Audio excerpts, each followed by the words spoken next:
വേദിയിൽ അത്രയും നേരം ആർത്തു വിളിച്ച ആരാധകരുടെ ഹൃദയം ഒരു നിമിഷം കൊണ്ട് നിശ്ചലമായി പോയ നിമിഷമായിരുന്നു അത്. ഒരു വശത്ത് മാന്ത്രികമായ ഹാട്രിക്കിലൂടെ മെസ്സി എന്ന ഇതിഹാസം തന്റെ കരിയറിലെ മറ്റൊരു സുവർണാധ്യായം കൂടി എഴുതി ചേർക്കുമ്പോൾ സ്റ്റേഡിയം മുഴുവൻ അദ്ദേഹത്തിന്റെ പേര് വിളിച്ച് കൂവുകയായിരുന്നു. എന്നാൽ ആവേശത്തിന്റെ കൊടുമുടിയിൽ നിന്നും പെട്ടെന്നാണ് ആ തകർച്ച.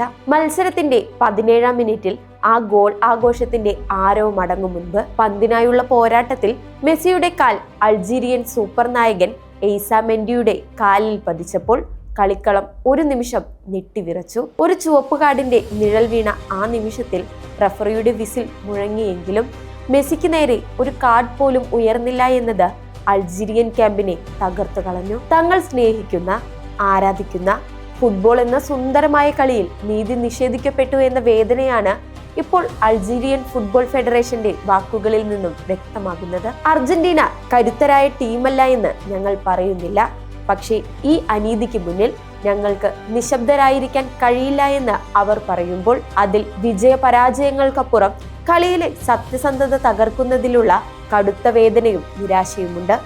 വലിയ താരങ്ങൾക്ക് മുന്നിൽ നിയമങ്ങൾ കണ്ണടയ്ക്കുമ്പോൾ ചോര നീരാക്കി പൊരുതുന്ന ഒരു ചെറിയ ടീമിന്റെ സ്വപ്നങ്ങളാണ് അവിടെ തകരുന്നത്. ആ ഫൗളിൽ കാർഡുകൾ ഉയരാതിരുന്നതും നിസ്സംഗത പാലിച്ച വാർ സിസ്റ്റവും ഫുട്ബോൾ പ്രേമികളുടെ ഉള്ളിൽ വലിയൊരു ചോദ്യചിഹ്നമായി, ഒരു വിങ്ങലായി അവശേഷിക്കുകയാണ്.